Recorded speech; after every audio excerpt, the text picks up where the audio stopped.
Segunda carta do apóstolo Paulo aos Coríntios, capítulo de número 6, eu farei menção do verso de número 3 para a nossa meditação. Enquanto você procura o texto sagrado, em breves palavras, eu quero externar a minha gratidão ao Senhor por estar aqui nesta casa de oração, mais uma vez, com o objetivo de adorar o nome dEle e também expor as Escrituras. Deus seja louvado. Agradeço também imensamente ao pastor presidente, nosso pastor Silas Paulo de Souza. Deus abençoe sua vida. Obrigado pelo carinho, por confiar o púlpito da sua igreja ou da igreja do Senhor que está sob seus cuidados, na responsabilidade desse jovem pregador. Ao nosso querido pastor Jossi, Deus abençoe, meu conterrâneo, João Pessoa, Deus abençoe sua vida. Também louvar a Deus pela vida do Gabriel e do Gessé, que estão me auxiliando nessa minha passagem por aqui. Eu vinha ministrar na cidade de Araputanga, só que houve a troca de pastor, o pessoal pediu para adiar o evento, e como a passagem já estava comprada, eu não ia perder a oportunidade de estar entre vocês aqui em Cuiabá, a terra do Pentecostes, a terra muito admirada por nós paraibanos. Então, estou aqui nessa noite, ficarei até amanhã, e segundo estou retornando para casa para a glória de Deus. 2 Coríntios capítulo 6, verso de número 3, está escrito assim: não dando nós escândalo em coisa alguma, para que o nosso ministério não seja censurado. Que o Senhor nos ajude a entendermos sua santa, bendita e gloriosa palavra. Queridos, eu trago nesta noite uma palavra de reflexão, até porque o apóstolo Paulo nos ensinou que no dia da ceia devemos examinar cada um a si mesmo, antes de comer do pão e de beber do cálice. E eu rogo as suas orações para que eu possa trazer aquilo que Deus ministrou no meu coração aqui nessa noite. Tenho percebido que nos últimos anos, no cenário evangélico brasileiro, uma palavra tem tomado conta dos nossos noticiários, e a palavra é escândalos. A cada dia que se passa, um novo escândalo aparece nas mídias sociais, de pessoas queridas que estão no nosso meio, que infelizmente, através do seu mau comportamento, tem manchado a nossa fé, tem deixado um mau testemunho. Isso tem se intensificado de tal forma que a gente vê hoje sites, perfis especializados em divulgar esse tipo de notícia. E pasmem, esses sites, esses perfis, eles são bastante visitados pelos nossos irmãos. A gente tem visto isso com bastante frequência. Jesus nos alertou acerca dessa prática, dizendo que ela era inevitável. É inevitável que os escândalos aconteçam. Contudo, o Senhor Jesus alertou acerca do seu perigo. Aquele que o pratica, segundo as palavras do nosso mestre, ele não deveria nem ter nascido, porque o escândalo faz com que o neófito, o iniciante na fé, venha tropeçar. Diante das palavras que lemos nesta noite, que são as palavras do apóstolo Paulo, nós podemos ver a postura que nós devemos tomar nesta última hora da igreja. Acerca desse assunto, Paulo diz: não dando nós escândalo em coisa alguma, para que o nosso ministério não seja censurado. Fica claro que o apóstolo estava se dirigindo aos ministros da cidade de Corinto. Contudo, esse conselho aqui não é só para os ministros, mas para todos aqueles que um dia abraçaram a fé no Senhor e que um dia desejam se encontrar com Ele. O nosso comportamento deve ser de tal forma que não provoque escândalos, que não provoque vergonha acerca da mensagem que um dia abraçamos. Nós devemos se comportar de maneira santa, devemos se comportar de maneira agradável aos olhos das pessoas que estão lá fora, até porque nós fomos chamados para pregar o Evangelho, e a gente prega o Evangelho de duas formas: a gente prega aos ouvidos e a gente prega também aos olhos. Aos ouvidos a gente prega usando as nossas palavras, mas aos olhos nós pregamos através do nosso testemunho. E Deus está falando aqui nesta noite que nós devemos se comportar de maneira santa, a ponto de não provocar escândalos aos que estão lá fora.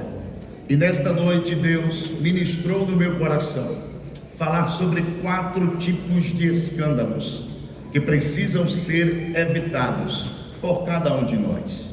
O primeiro escândalo é o escândalo de Noé.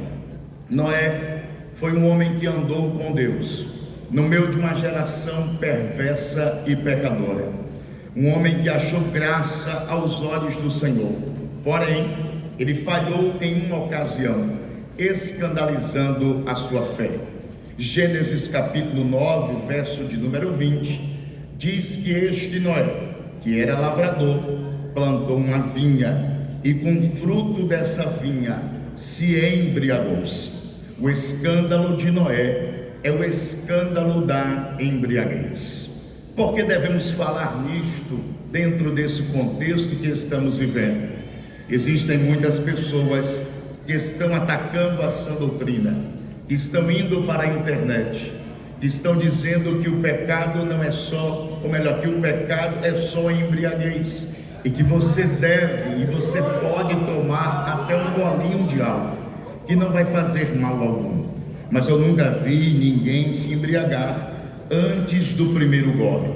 E existem pessoas que estão caindo nesta falácia, estão se envolvendo com álcool e estão perdendo a sua vida espiritual. Mas nesta noite eu quero deixar-lhes um conselho que está em Provérbios 23 e 31, quando o sábio escreve assim: não olhes para o vinho quando se mostra vermelho, quando resplandece no copo e se escoa suavemente. No seu fim morderá como a cobra e como o basilisco picará. Os teus olhos olharão para as mulheres estranhas, o teu coração falará perversidades, e serás como aquele que dorme no meio do mar, como o que dorme no topo do mastro. Perceba que o sábio está nos aconselhando a nos abster de todo tipo de bebida alcoólica. Não podemos nem mesmo olhar para ele, porque a embriaguez ela causa 3 coisas. Primeiro, ela causa o desequilíbrio dos olhos. Você vai olhar para onde você não deve olhar. Causa também o desequilíbrio da fala. Você falará aquilo que você não deve falar. E também o desequilíbrio do comportamento. Você vai se comportar da forma que você não deve se comportar. E foi isso que aconteceu com Noé. Noé se embriagou e aquele nosso herói se despiu diante da sua família. Um dos seus filhos descobriu a sua nudez, e a Bíblia diz que tanto ele como a sua descendência foram amaldiçoados. Devemos evitar o escândalo de Noé, o escândalo da embriaguez. O segundo escândalo que devemos evitar é o escândalo de Abraão. Abraão é o amigo de Deus, Abraão é o nosso herói da fé, mas em 2 ocasiões fez a mesma coisa, escandalizando a fé que um dia abraçou. Ele mentiu acerca do seu relacionamento. Gênesis capítulo 12, verso 10 e Gênesis capítulo 20, a partir do verso 1. Diz o texto sagrado que nessas 2 ocasiões, Abraão disse a Sara: minta acerca do nosso relacionamento, diga apenas que é a minha irmã e não diga que é a minha esposa. A Bíblia nos diz que Abraão fez isso com medo de morrer. Abraão fez isso porque Sara era muito bela E dizia ele: se eles descobrirem que eu sou casado com esta mulher, irão me matar. E isso aconteceu em 2 ocasiões.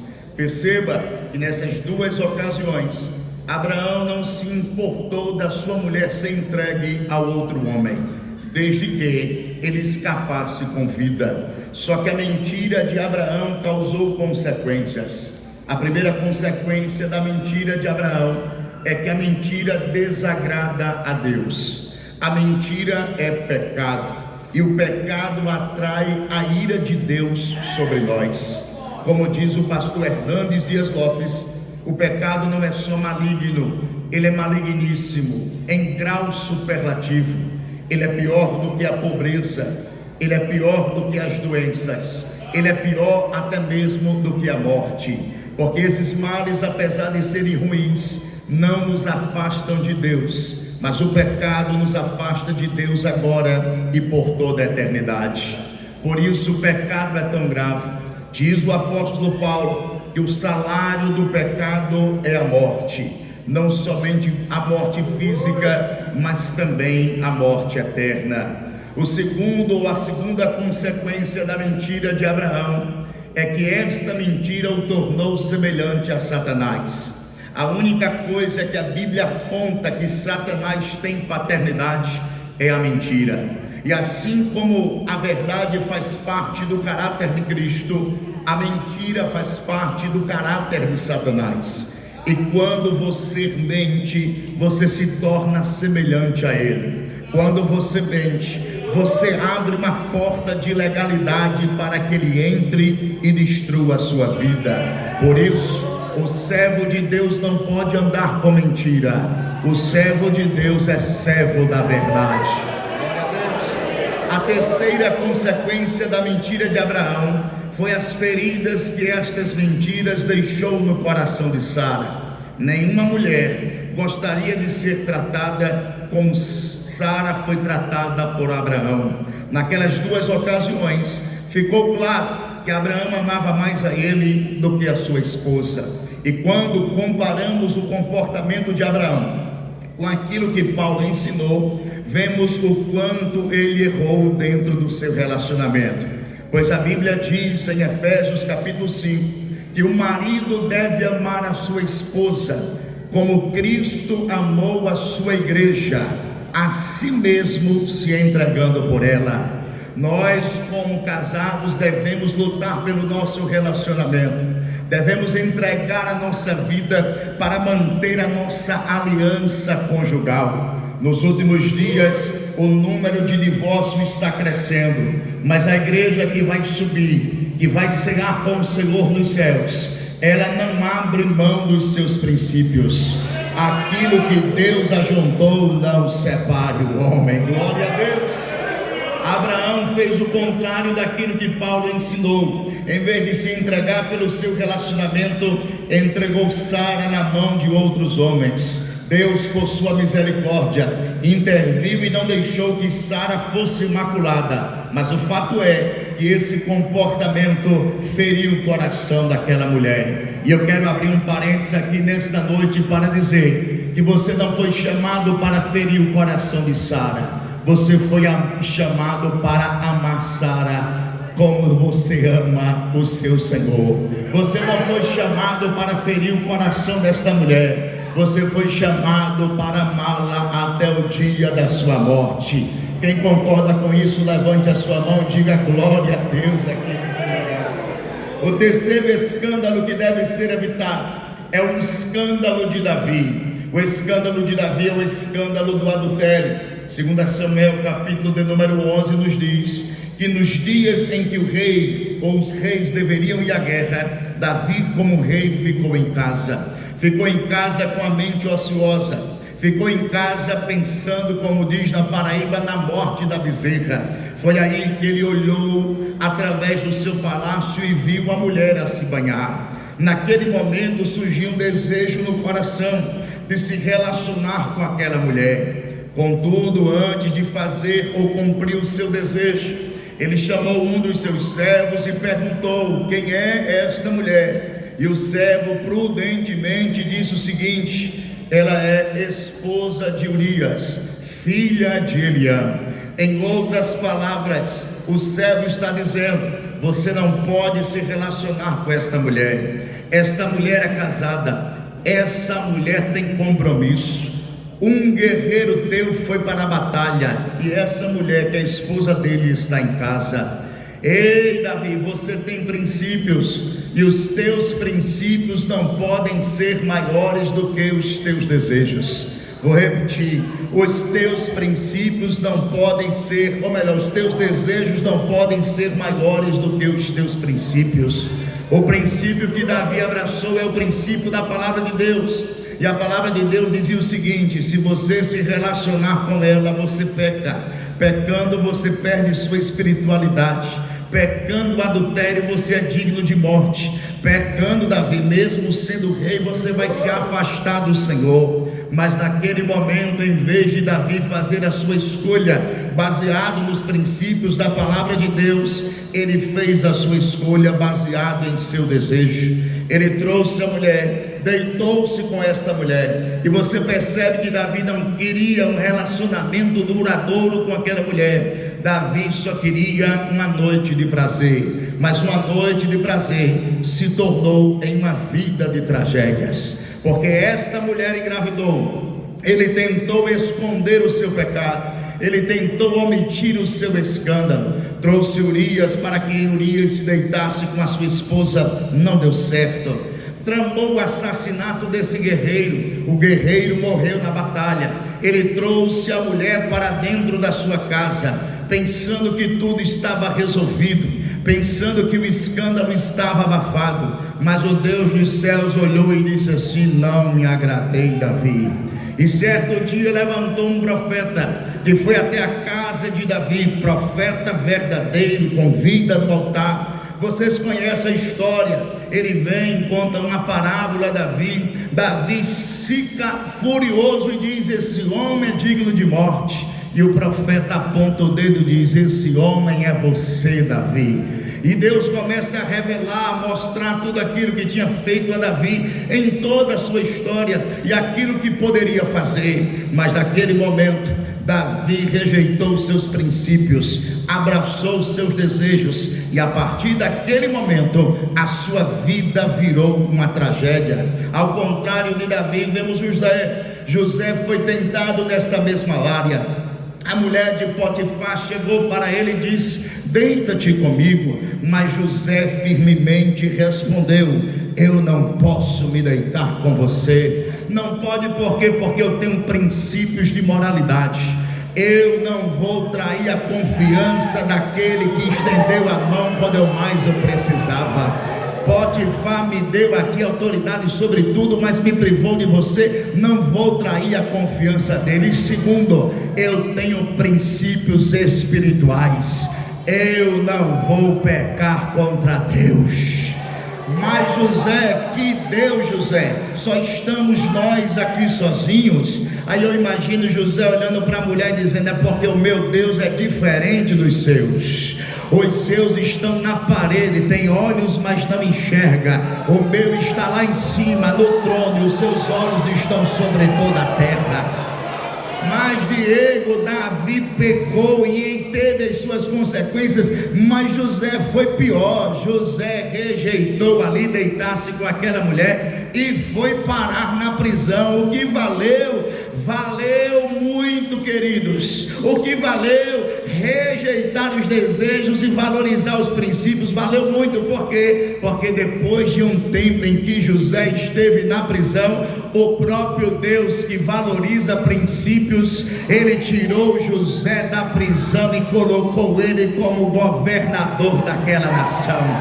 E o negócio foi tão grande, mas tão grande, que um dia eu estava na aula de ciência das religiões na Universidade Federal da Paraíba, e a professora estava ensinando sobre a egiptologia, e ela disse o seguinte: até José houve 18 dinastias, em nenhuma delas houve o cargo de governador, a não ser na dinastia de José. Quando ela falou falou isso, irmão, quase que eu dava um glória igual aquele irmão. Sabe por quê? Porque eu entendi que Deus criou o que não existia para honrar quem honra princípios espirituais na terra. Eu não sei se você está acreditando no que eu estou pregando, mas se você se manter fiel, a porta vai se abrir. Se você se manter fiel, você vai crescer. Se você se manter fiel, o nome do Senhor vai ser glorificado na sua vida. Deixa quem quiser mandar a proposta. O propósito que Deus tem com você é maior do que qualquer proposta que Satanás possa te entregar. Nesta noite de Santa Ceia, Deus está bradando, está dizendo: olhe para os seus princípios e rejeite os seus desejos. Quem recebe esta palavra, levante a mão para cima. Dá para abrir a boca pelo menos por 5 segundos aqui nesta casa.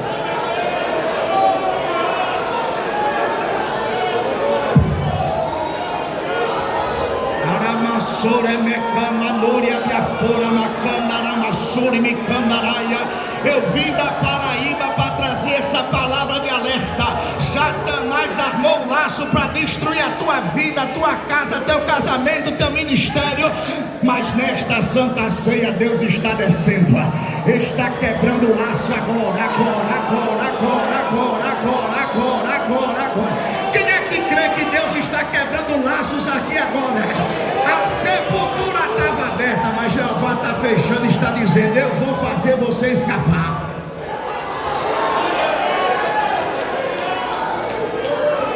Me ajuda a pregar, e eu já estou terminando. Olha para esse crente aí, fiel, cheiroso e bonito, e diz assim: você vai escapar do laço.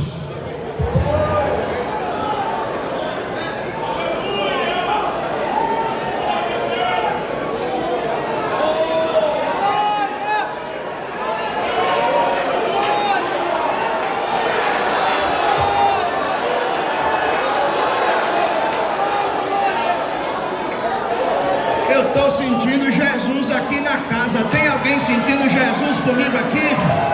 Quem é que acredita que as vendas estão caindo dos olhos e que haverá livramento espiritual aqui nesta noite?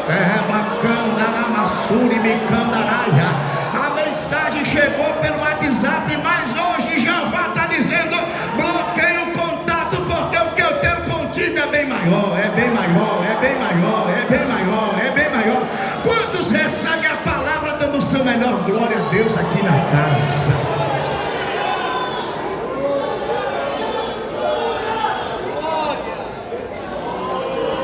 Glória a Deus. Ai, eu quero me serrar.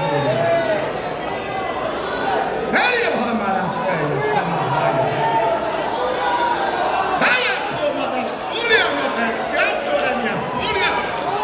Há muitos anos de investimento na tua vida, você não pode jogar fora esses anos de investimento.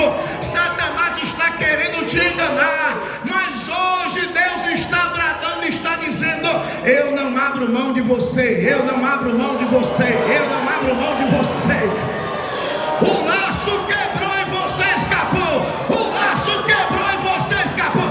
Quantos podem bradar dando glória a Deus aqui nesta noite?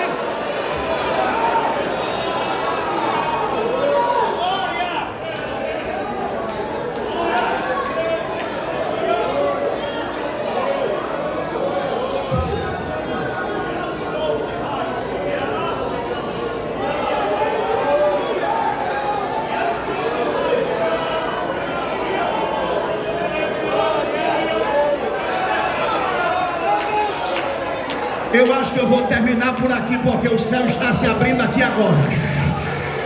Quem quer receber forças de Deus para vencer o pecado e as suas tentações, levante a mão. Só quem quer receber forças, abre a boca agora por 10 segundos. Abre a boca agora para receber novas forças, vai.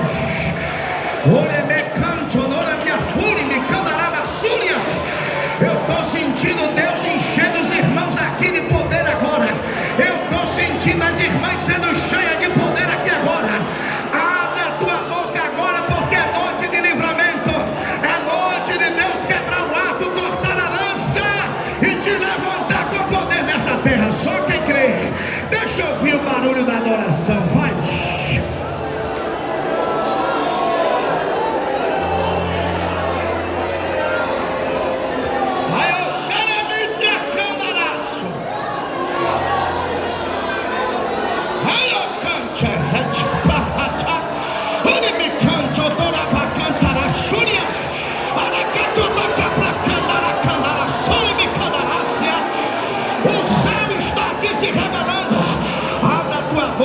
Ser cheia, abre a tua boca para ser cheia, vai. Cadê os vasos que estão na casa? Cadê os vasos que vieram adorar Jesus aqui na ceia?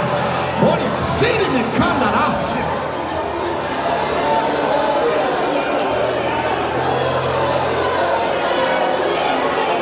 Tá pegando aqui, ó, tá pegando aqui, ó, tá pegando aí atrás. Tem gente sentindo? Tem gente sentindo a glória de Deus aqui? Você vai sentar aqui para cear, mas não com a tua consciência pesada, porque o laço quebrou. Repito, o laço quebrou e você escapou. Que Deus abençoe os nossos irmãos em nome de Jesus.